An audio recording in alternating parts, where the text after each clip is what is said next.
matter what I was experimenting with, I was always making D&B. It's not until kind of Mitekiss though that I really thought, right, I love this, I feel at home. Growing up, like there was a lot of Solar records around the house, a lot of Caliber, Mitekiss. So when I used to play around on my brother's decks, they were always the tunes I was putting on and like to try and mix. I'm not a DJ, but I used to try. I really think it's a high skill, like to do it properly. So put aside the sync buttons and proper DJs who can control the crowd and really understand the crowd. That is a skill that takes years and years and years. So I wouldn't want to be like, oh look, I'm on hospital now, I can just get a gig, because I could probably do that, but that would just be untrue of me. So I'd struggle to do that. The first CD I had, I stole from my sister, was True Colours by High Contrast, obviously on hospital. So that's a weird big circle.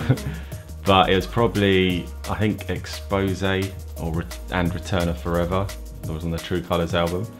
They really stood out. I used to cane that CD and I used to love that style. There was a little period, about maybe six years ago, me and my friend did some shows around Europe. We did like this live electro thing, very trashy and loud. It was great. So that kind of did take front seat for a little while, for like a year I'd say.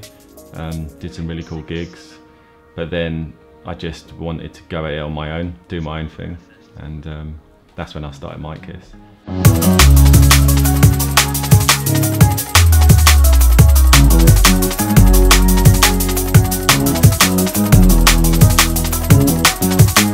Some of the nights I remember from when I was younger, probably Technicality was one of the main ones, which was obviously put on by Chris in Perspective. It's probably when I first started listening to Neighbour actually, who is on my album, because he used to book Neighbour back then.